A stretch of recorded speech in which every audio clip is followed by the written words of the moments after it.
하나님의 말씀 사도행전 27장을 봅니다.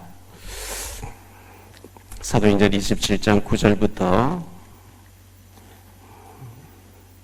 26절까지 제가 봉독에 올리겠습니다. 여러 날이 걸려 금식하는 절기가 이미 지났으므로 항해하기가 위태한지라 바울이 그들을 구원하여 말하되 여러분이여 내가 보니 이번 항해가 화물과 배만 아니라 우리 생명에도 타격과 많은 손해를 끼치리라 하되 백부장이 선장과 선주의 말을 바울의 말보다 더 믿더라.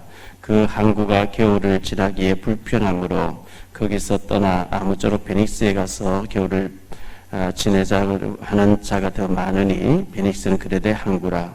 한쪽은 서남을 한쪽은 서북을 향하였더라.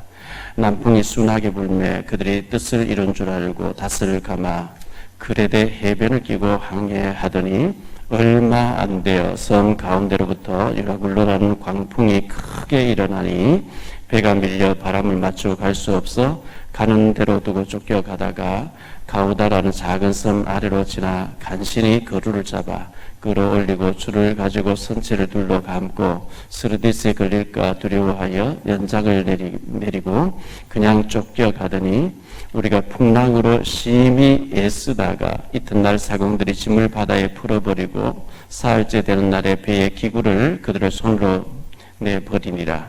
여러 날 동안 해도 별도 보이지 아니하고 큰 광풍이 그대로 있음에 구원의 여망마저 없어졌더라. 여러 사람이 오래 먹지 못하였음에 바울이 가운데 서서 말하되 여러분이여 내 말을 듣고 그레데에서 떠나지 아니하여 이 타격과 손상을 면하였더라면 좋을 뻔하였느니라. 내가 너희를 권하노니 이제는 안심하라. 너희 중 아무도 생명에는 아무런 손상이 없겠고 오직 배뿐이리라. 내가 속한 바 곧 내가 섬기는 하나님의 사자가 어젯밤에 내 곁에 서서 말하되 바울아 두려워하지 말라. 내가 가이사 앞에 서야 하겠고 또 하나님께서 너와 함께 항해하는 자를 다 내게 주셨다 하셨으니 그러므로 여러분이 안심하라. 나는 내게 말씀하신 그대로 되리라고 하나님을 믿노라. 그런즉 우리가 반드시 한 섬에 걸리리라 하더라. 아멘. 사도행전 27장 9절로 26절을 보았습니다. 우리가 살아가는 인생 가운데 인생의 여정 속에 이 태풍을 만나기를 좋아하는 사람도 없겠죠. 태풍, 폭풍, 광풍을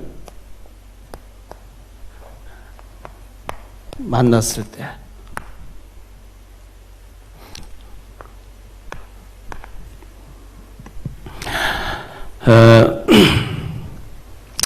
명절에 여러분들이 고향을 찾고 친척분을 만나서 복음 포럼하고 간증도 하고 복음을 전하셨겠죠. 가문 복음화가 아직 이루어지지 않은 가정들은 가문 복음화를 위해서 기도 많이 해주시기를 바라고요. 어제 말고 지난주 토요일 날 태풍 링링이라는 게 지나갔습니다. 토요일 날 저 남부 지방이 아니라 서해 쪽으로 바로 이쪽으로 지나갔는데요.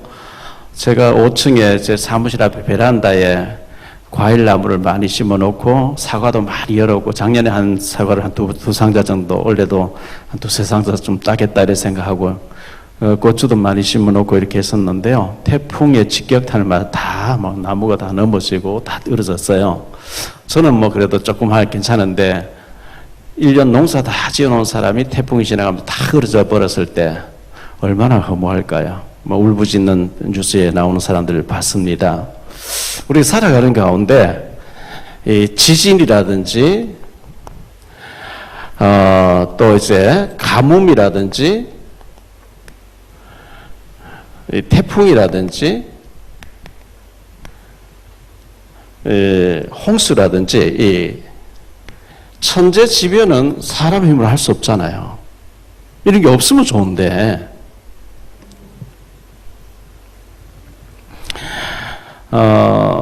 강한 바람, 이 태풍이라고 하는데요. 저는 이 태풍을 생각할 때마다 기억나는 게 있어요. 태풍 하면 기억나는 게 있는데, 제가 이제, 방위를 받으면서, 시골에 갔는데 중대장이, 야, 너 있을 데 없지. 내가 저 집을 한 채 판다고 내놨는데 안 팔리는 집이 있는데 거기 있어라. 그래가지고 중대장 오토바이 뒤에 태워줘가지고 가보니까요. 면 소재지 한 10분 정도 떨어져 있는 15집 정도 살고 있는 조그만 마을인데, 집이, 기와집이 세 채로 돼 있어요. 절간같이 돼 있어요. 근데 8월 달에 갔었는데, 키가 막 마당에 풀이 몇 년 동안 비어 있으니까 키가 막 풀이 키보다 높아요. 그래서 제가 낫을 빌려가지고 낫으로 다 마당을 비웠어요. 그 다음날 새벽교도 갔다 왔는데, 중대장이 한 6시쯤 되니까 오토바이 타고 부르르 올라오더니, 야, 박용규 무섭지 않다냐? 저 교회 다니고 하나님 믿기 때문에 무섭지 않습니다. 하니까, 그래? 이러더니, 그 다음날 아침에 또, 야, 박용규 무섭지 않다냐? 예, 괜찮습니다. 그 다음날 아침 또 올라와서 또 무섭지 않다냐? 그때 제가, 뭔가 뉘앙스가 이상하다 이렇게 생각해서, 괜찮습니다 해놓고 이제 바로 옆집에 동장 아들이 이제 방위 선배가 있어 같이 이제 출근하면서 중대장이 자꾸 올라와서 무섭지 않다냐는데 뭔 일 있냐니까, 아무 일 없다 이러면 되는데, 에이, 모르는 게 좋다 이런 거예요. 궁금하잖아요. 아니, 뭐가 모르는 게 좋으냐고 얘기해봐라. 에이, 모르는 게 좋다.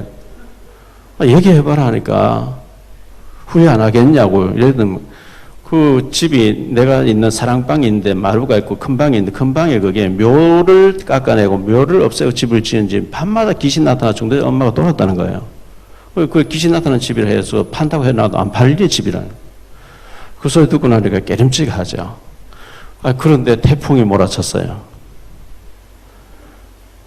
큰 방에 문이 화닥 열렸다 화닥 닫혔다 막 밤새도록 하는데요. 제가 한숨도 못 잤어요. 가서 문을 걸어 잠가야 되는데 용기가 안 나는 거 있지.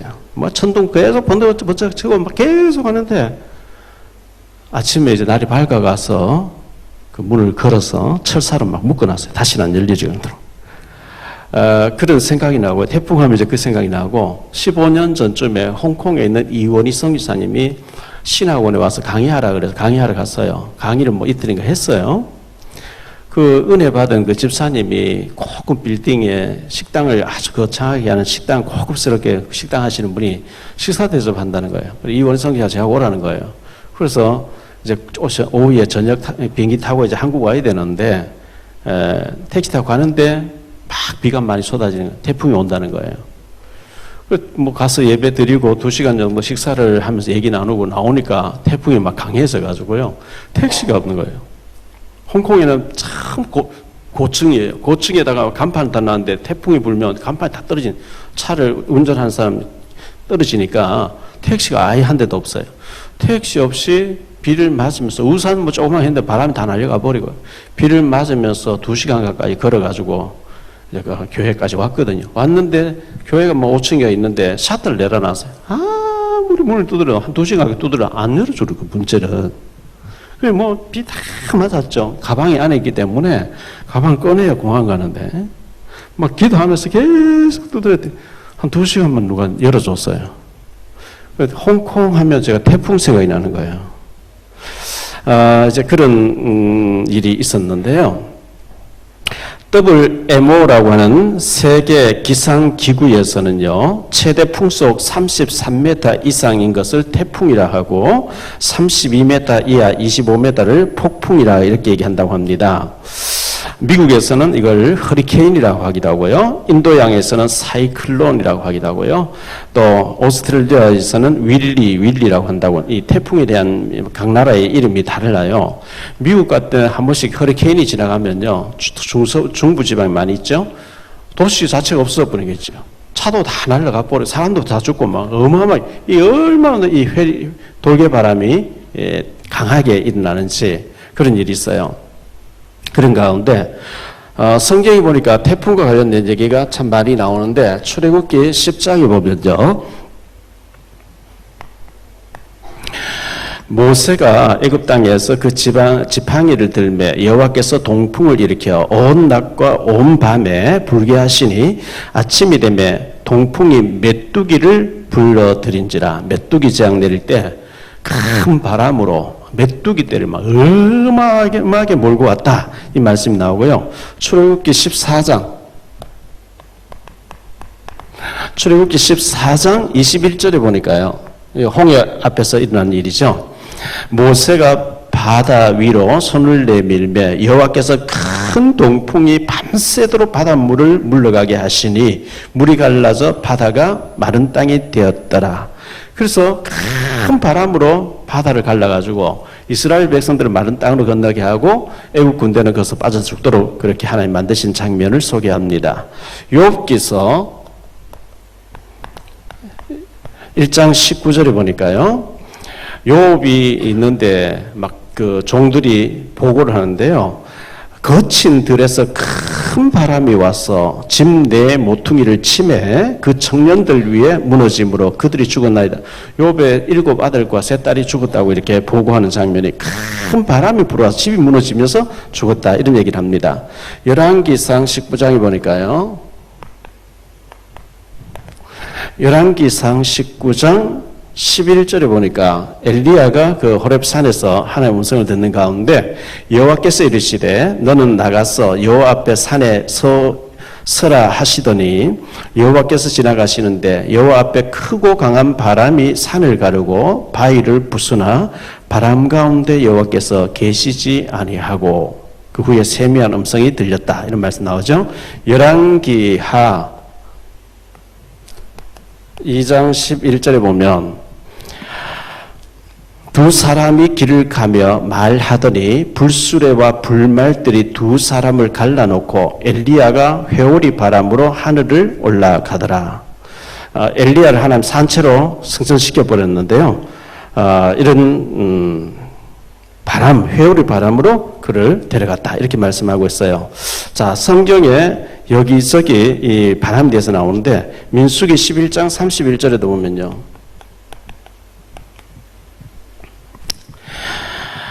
큰 바람을 하나님 일으켜서 메추라기를 몰아 진영꽃 이쪽저쪽 큰 진영 사방으로 갔기 하루길 때는 첫편에 메추라기를 몰아갔다.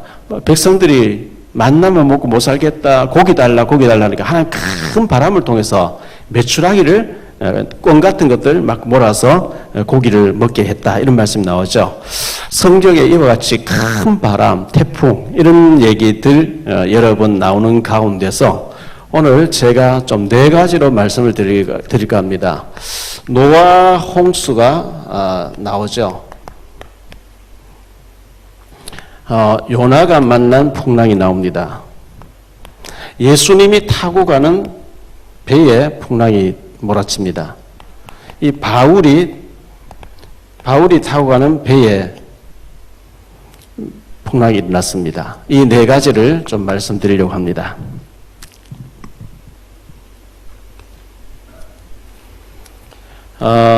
노아 홍수와 방주라고 해야 되겠죠. 사람들의 죄악이 너무 관영해져서 이 죄에 대한 심판으로 하나님이 홍수를 내리신다 이렇게 말씀하고 있어요.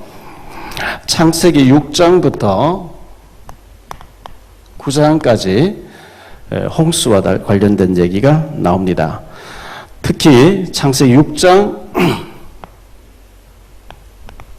5절로 9절에 보면요. 여호와께 사람의 죄악이 세상에 가득함과 그의 마음으로 생각하는 모든 계획이 항상 악할 뿐임을 보시고 땅 위에 사람 지으셨음을 한탄하사 마음에 근심하시고 이르시되 내가 창조한 사람을 내가 지면에서 쓸어버리되 사람부터 가축과 기는 것과 공중의 새까지 그리하리니 이는 내가 그것들을 지었음을 한탄함이니라 하시니라. 그러나 노아는 여호와께 은혜를 입었더라 이렇게 말씀하고 있어요. 8절까지 그렇게 나옵니다. 근데 하나님께서 이 노아에게 너를 위하여 방주를 지어라.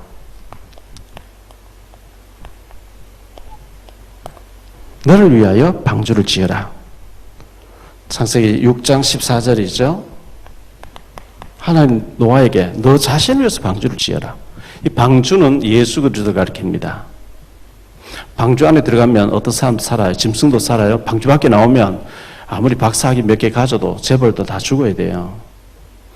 너를 위해서 방주를 지어라 이거예요. 방주 안 지으면 너 죽어. 네 가족도 죽어. 누구를 위하여 종은 울리나 유명한 책이 있죠. 누구를 위해서 방주운동 해주는 게 아니고 너 살고 싶으냐? 너 축복받고 싶으냐? 방주운동 해. 그리스도 운동 해. 그 얘기 아니겠어요? 18절로 20절에 보면 네 자녀들과 네 가족과 네 재산을 위해서 방주를 지으라 그러죠.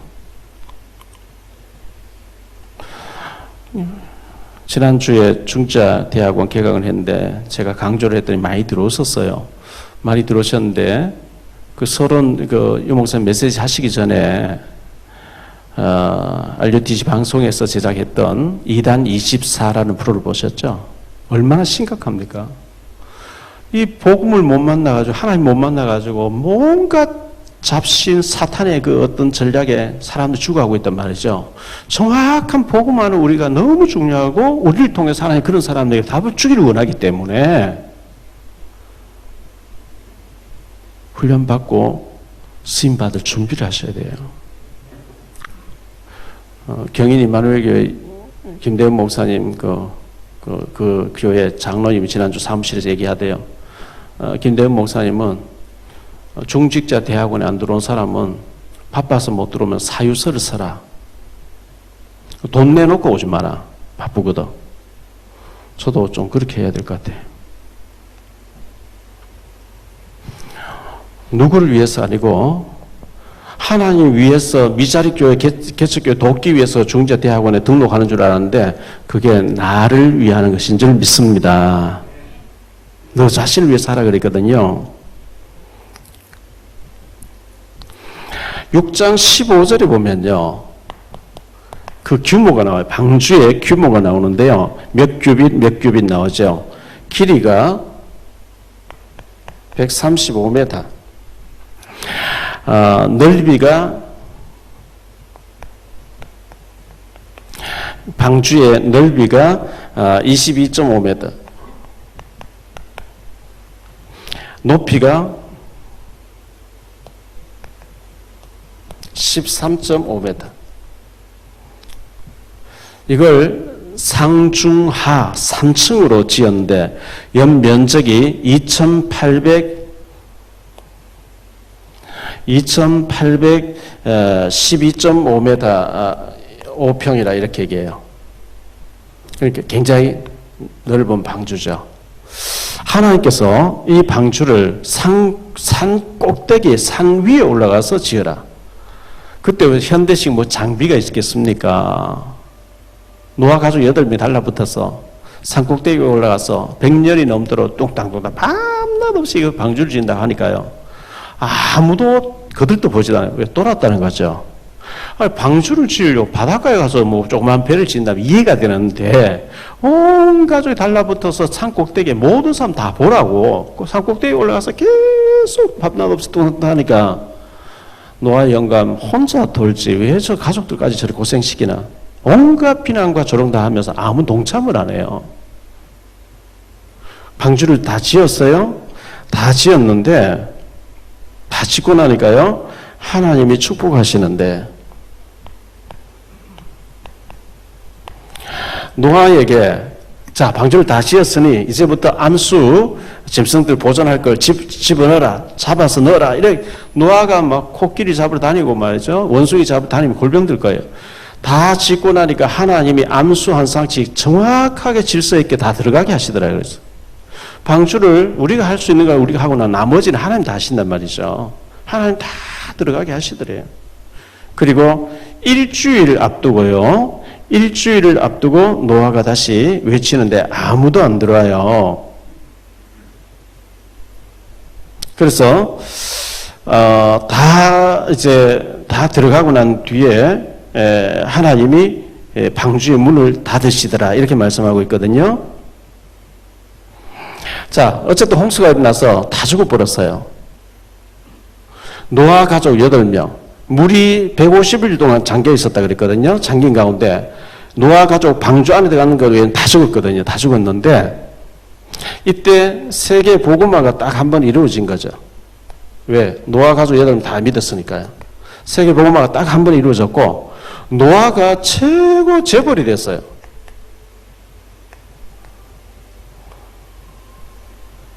노아만큼 부자가 없어요. 바깥에서는 막 아우성 치고 죽는다고 소리치고 난리치는 노아는 방주 안에서 얼마나 축배를 들었겠어요.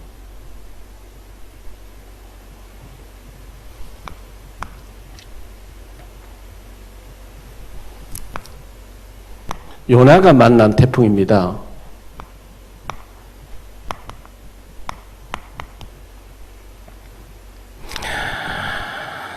이 요나는 선지자인데 사명과 도피, 도망을 가지게 되죠. 사명을 회피하고 도망을 가게 돼요. 요나라는 이름의 뜻은 비둘기란 뜻입니다. 비둘기. 이름 참 좋죠.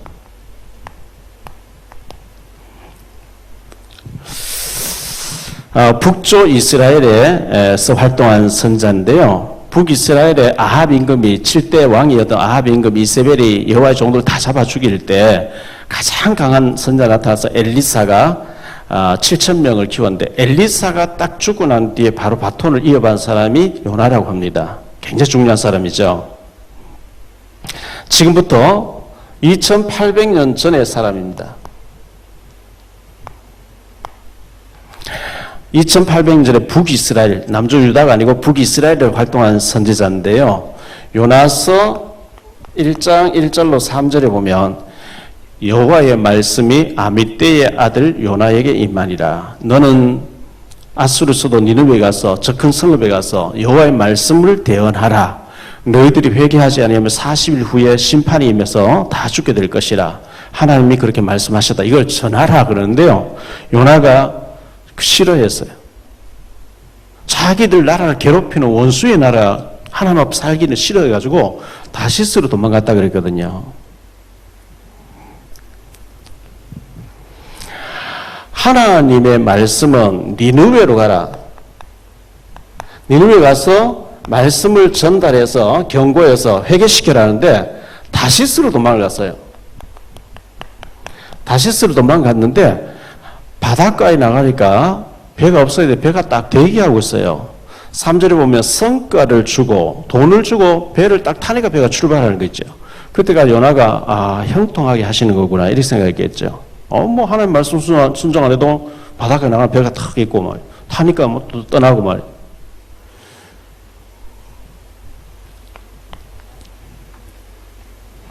하나님이 큰 폭풍을 준비하사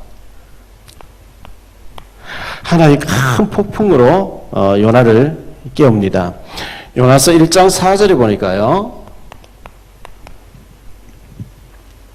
여호와께서 큰 바람을 바다 위에 내리심에 바다 가운데서 큰 폭풍이 일어나 배가 거의 깨어지게 된지라. 5절에 사공들이 두려워하여 각각 자기들의 신의 이름을 부르고 또 배를 가볍게 하라고 그 가운데 물건들을 바다에 던지고 그러나 요나는 배 밑층에 내려서 누워 깊이 잠이 든지라. 선장이 그에게 이르되 자는 자여 어찌함이냐 일어나서 네 하나님께 구하라. 혹시 하나님 우리를 생각하사 망하지 아니하게 하실지 알겠느냐. 그러니까 하나님 말씀을 어기고 깊이 잠이 들고 그 타고 있는 사람들 외국으로 가는 사람들이 뭐 중요한 물건을 자기들 나름대로 중요한 물건 다 가졌지 않겠어요? 바다에 탁 던지면서 과학적인 방법, 신의 이름 부르고 종교적인 방법 막 예를 쓰는데 요나는 막 말씀 불순종하다 도망가니까 괴로우니까 배 밑에 들어가서 깊이 잠이 들어버렸대요. 불신자 선장이 자는 자야 어찌미냐 네가 일어나 지금 잠이 오냐 이 죽게 됐는데 네 하나님 네가 하나 생긴 사람이 아니냐 하나님께 기도해라 막 책망을 드렸어요. 그래서 안 되겠다 해서 7절에 보니까요 제비를 뽑게 됐어요. 제비. 이 도대체 이 풍랑이 누구 때문이냐 요나에게 딱 걸려든 거예요. 그래서 11절과 13절에 보면요 바다가 점점 더 흉흉한지라 점점 하나님이 더 흉흉하게 큰 바람으로 배가 뒤집어지게 할 것 같이 돼. 요나가 이 풍랑 만난 것은 나 때문이다 그러죠. 나 때문. 많은 사람이 나 때문이 아니고 너 때문이라 그러죠. 누구 때문에 그래요? 아니요, 모든 문제는 나 때문이에요. 누가 여러분 보고요, 도둑놈같이 생겼다고. 난 도둑이 아닌데 자꾸 도둑놈같이 생겼대요. 그러면 억울해할 게 아니고, 아, 내가 도둑놈같이 보이게 행동했는 모양이다. 나를 돌아봐야지.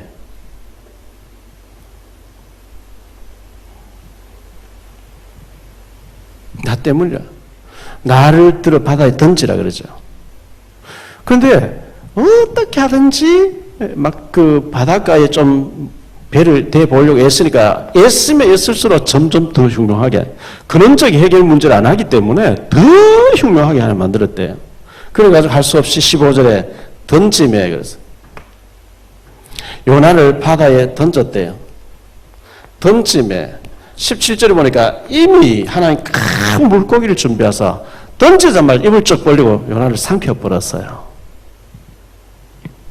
요나가 고기 뱃속에서 요나를 삼킨 고기가 2절에 보면, 2장에 보면요, 소화가 안 될 거 아니에요.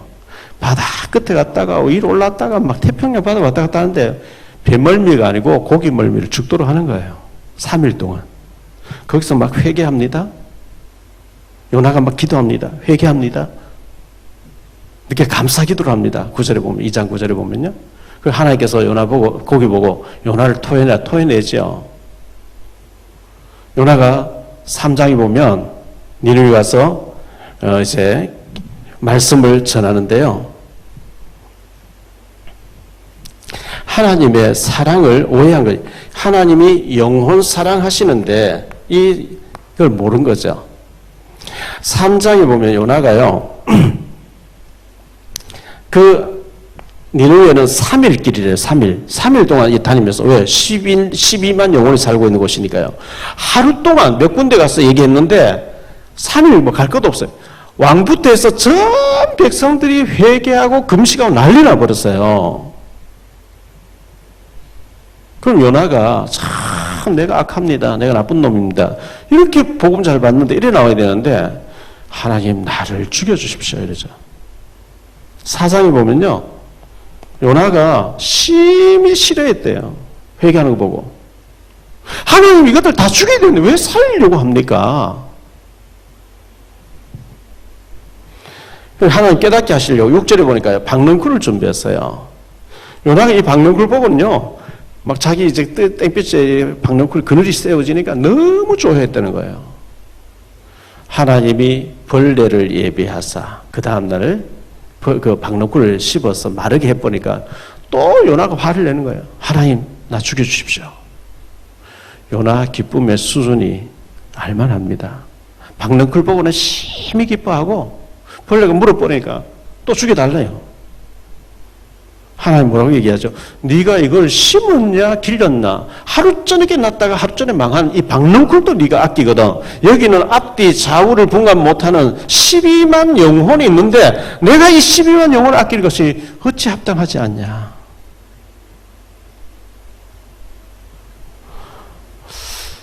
영혼에 대해서 하나님의 구원과 전도 선교에 대해서 가슴이 없으면요, 요나가 2장에서 고기 뱃속에 막 회개하거든요. 회개도 가짜 회개예요. 위기를 모면하려고 하는 요것만 해결되면 그 위기 모면용 회개였고요. 2장 9절에 보면 요나가 감사하면서 기도하더라. 감사하더라. 왜? 나를 토해내 주실 것이다. 살려주시고 감사하더라. 그 감사도 가짜 감사예요. 왜? 진짜 회개했고 진짜 감사하면 12만 영혼이 회개가 돌아올 때 기뻐야 되거든요. 근데 열받았는 거예요. 왜 저것들 살립니까? 우리 유대인들 우리만 살리고 나머지 사람, 저 이방 사람 다 죽여야 돼요. 이게 선민 사상, 유대 사상, 잘못된 사고 방식이에요.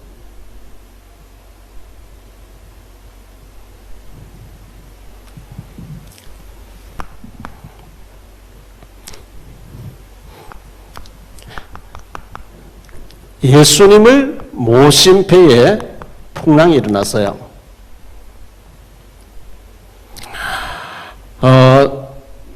마가복음 4장 35절로 41절 나오는데요. 마가복음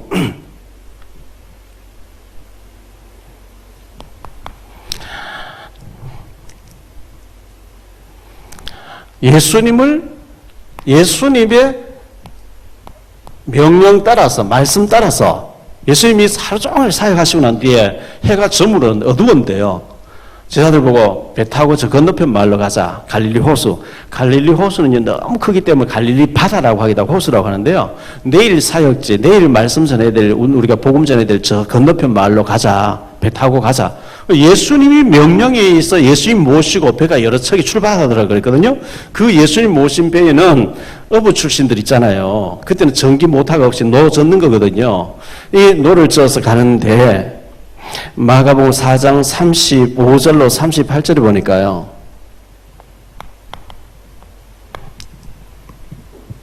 그날 저물 때에 제자들에게 이르시되 우리가 저편으로 건너가자 하시니 그들이 무리를 따라 예수를 배에 계신 그대로 모시고 가매 다른 배들도 함께 하더니 큰 광풍이 일어나며 물결이 배에 부딪혀 들어와 배에 가득하게 되었더라. 예수께서는 고물에서 베개를 베고 주무시더니 제자들이 깨우며 이르되 선생님이여 우리가 죽게 된 것을 돌보지 아니하시나이까. 예수님이 가자 해서 출발했어요. 그런데 갑자기 큰 광풍이 몰아쳐 버렸대요. 배가 막 뒤집어질 것 같은 거예요. 예수님 배 고물을 베고 주무셔요.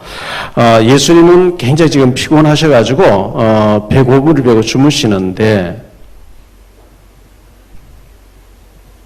깨우지 않아요. 피곤한 줄 아시니까 제자들이 깨우지 않고 막 어떻게 해보려고 애썼겠죠. 물 퍼내고 노 젓고 막 해도 더 흉흉해지고 뒤집어질 것 같으니까요. 견디다 안 되니까 예수님 깨우게 된 거죠. 우리가 이런 문제를 만나면 염려와 불안에 잡히게 되죠. 염려, 불안. 주님께서 가자고 하셨고 주님 명령에 따라가는데 이 광풍을 만났단 말이죠. 37절 보니까 큰 광풍이라 그랬어요. 큰 광풍이 갈릴리호수에 치면서 예수님 타고 가는 배, 그 일행들 타고 가는 배에 몰아쳤습니다. 출발할 때 이렇게 쳤으면 출발 안 했겠죠. 출발 잔잔했는데 조금 가는데 예수님을 모시고 가는데 조금 있다 보니 큰 광풍을 만나가지고 죽게 됐어요. 근데 예수님은 배고픔을 베고 주무신단 말이죠.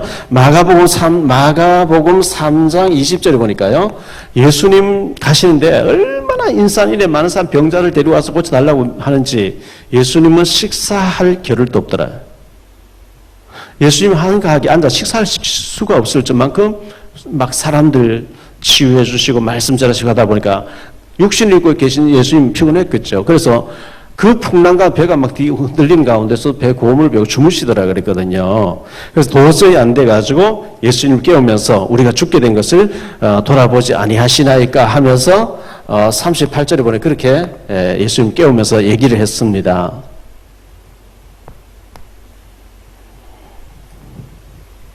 예수님께서 일어나서서 너희가 어찌 믿음이 없느냐고 물으셨어요.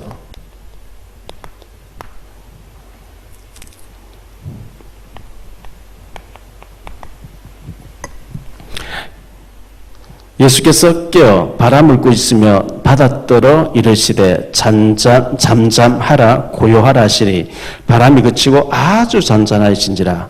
이에 제자들에게 이르시되 어찌하여 이렇게 무서워하느냐 너희가 어찌 믿음이 없느냐 하시니 그들이 심히 두려워하며 서로 말하되 그가 누구이기에 바람과 바다도 순종하는고.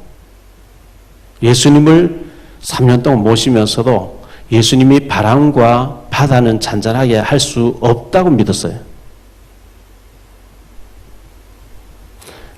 그러니까 예수님에 대해서 오해가 많이 있었던 거죠. 예수님은 내 문제를 해결 못 해줄 거야. 태풍은 해결 안 될 거야.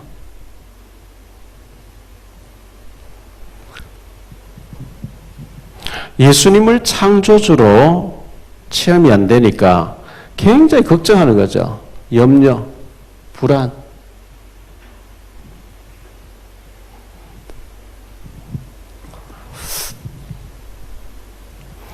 예수님이 가자 그랬고 예수님 타고 계신 배는요 뒤집어질 수가 없어요.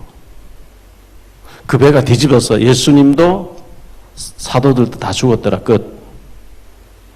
말이 안 되는 거예요. 안 뒤집어지게 돼 있어요. 제자들도요, 일단 모르겠다. 나도 같이 누구 자버리자. 다 자도 괜찮아요. 그 배는 안 뒤집어지게 돼 있어요. 염려하는 것은 대개사정이라 그러죠.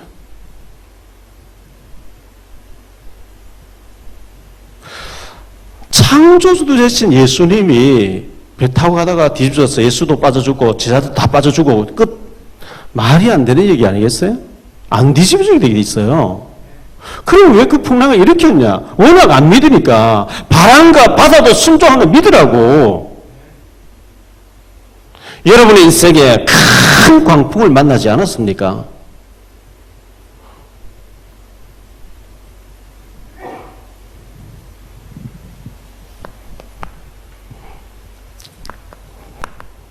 바울이 만난 풍랑입니다.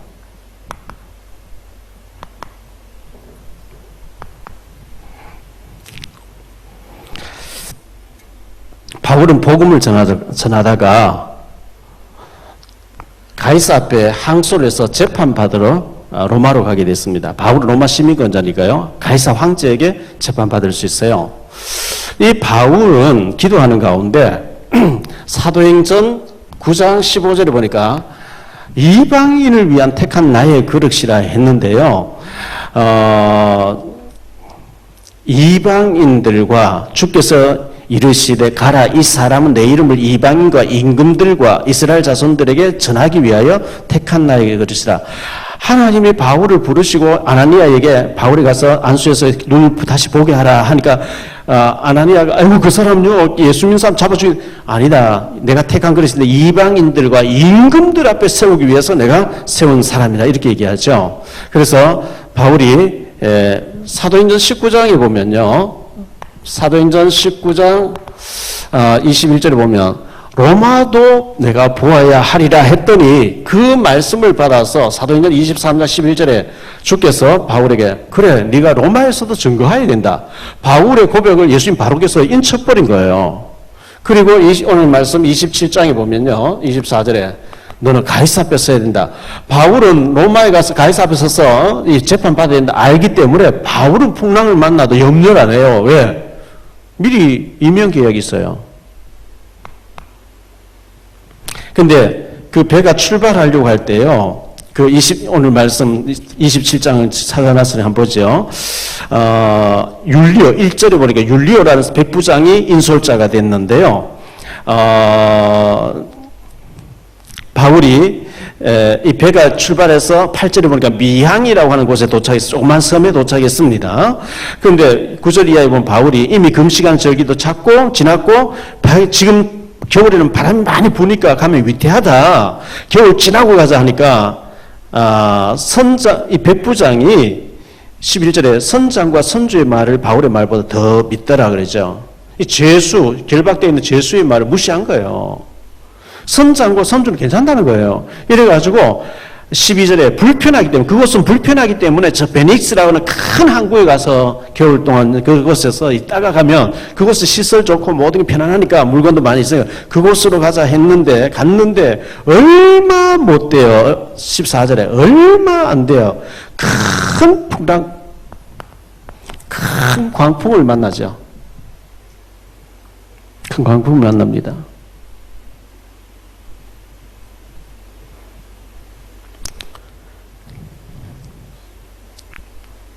14절에 광풍이 일어났다 그러죠.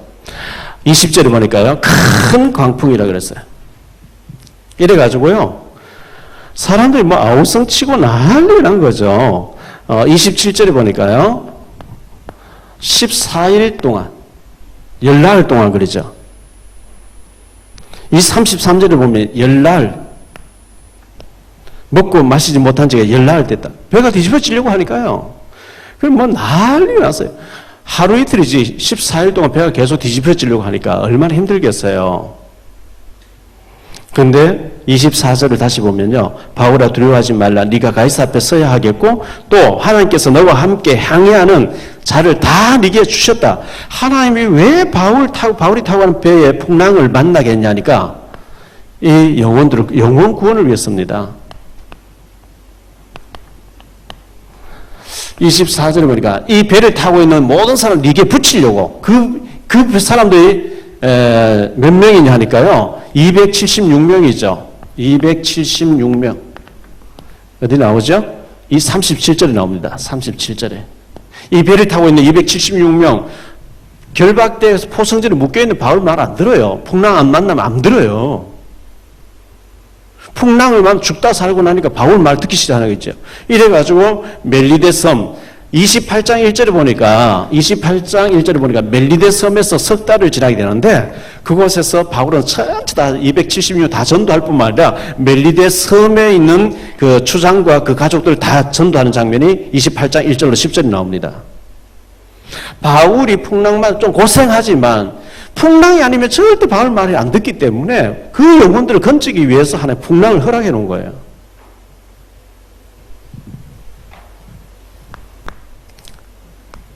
결론적으로요. 우리가 인생을 살아갈 때에 풍랑, 태풍 막 이런 거 좋아하는 사람 아무도 없어요. 잔잔하고 말이죠. 룰랄라 편하게 살기. 그런데 제가 아는 사람 보니까요. 신혼여행 갔다 오면서 바로 이혼해버린 거 있죠. 가정의 풍랑을 만난 거죠. 오늘 최기순 권사님 못 나오실지도 모르겠어요. 저녁에 통화를 해보니까 아들이 서울대병원에 어제 입원했는데 딸이 오빠를 케어하고 있어. 애를 지금 봐주고 있어서 기도해 주세요. 수술하기 전에 가서 신방 가서 좀 기도해 주세요. 이랬는데 전화번호 찍혀 있어서 목요일에 제가 합숙훈련 가면서 권사님 전화하셨네 하면 그냥 막 우시는 거예요. 목사님, 제가 몇 년 전에 우리 아들 암으로 천국 보냈는데 지금 남아있는 아들과 딸이 또 암이래요. 이래가지고 막 우시는 거예요. 저도 들으면서 막 눈물이 나는 거 있죠.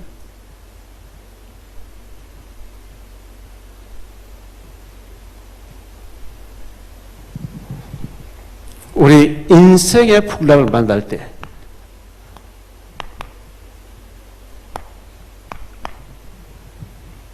이런 게 없으면 좋은데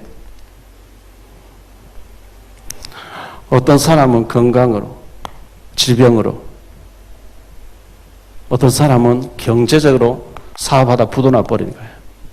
어떤 사람은 자녀가 미국에서 그랬다 그러죠. 장남 아들이 마약을 너무 많이 해가지고 차를 운전해 가는데 경찰이 있으면 서라 하니까 미국에서는요 서라하면 서야 돼요. 바깥에 가만히 있어야 돼요. 와서 창문 내려라 하면 내려야 돼요.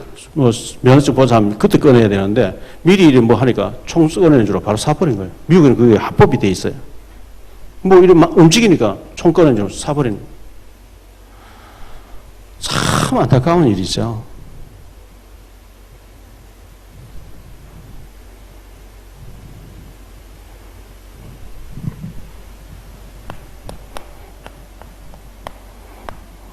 방주운동 해야 돼요.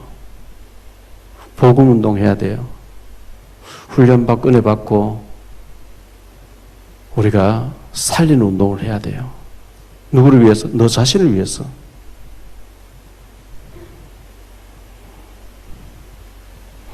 여러분이 주님과 함께 하는 게 맞다면 절대 염려하지 마세요. 왜? 예수님 타고 가는 배는 뒤집어지지 않기 때문에 그렇습니다. 언약 속에 들어왔으면 풍랑이 일어나도 그 배는 안 뒤집어지게 돼 있어요. 우리 교회 뭐 빚도 좀 있고 좀 합니다. 아무 문제 없어요. 왜? 이 교회가 만약 부도난다. 주님이 배가 뒤집어진 거예요. 그런 일이 없어요. 주님이 함께하는 교회는 절대 이상무입니다. 많은 사람이 불안해하고 오두방정 떨고 문제 올 것 같으면 미리 막 불신앙하고 하지 마세요. 기도하겠습니다. 주님 감사합니다.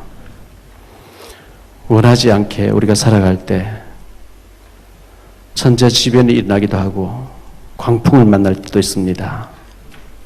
건강에, 가정에, 자녀에게, 사업에, 인간관계에 큰 광풍을 만날 때 그 광풍을 잔잔하게 하실 분은 주님인 줄 믿습니다. 주님 앞에 깊이 들어갈 수 있는 은혜를 허락해 주옵소서. 방주운동해야 될 줄로 믿습니다. 너 자신을 위해서 방주운동하라. 너 자신을 위해서 기도도 하고 예배 성공하고 그리고 더 나아가서 선교도 하고 복음운동해야 될 줄로 믿습니다. 주님, 우리는 자꾸 염려하고 주님이 함께 안 하는 것 같이 불안해하고 불신할 때 많습니다. 우리 모든 허물들을 용서해 주옵시고 주님 우리를 은혜로 사로잡아 주옵소서.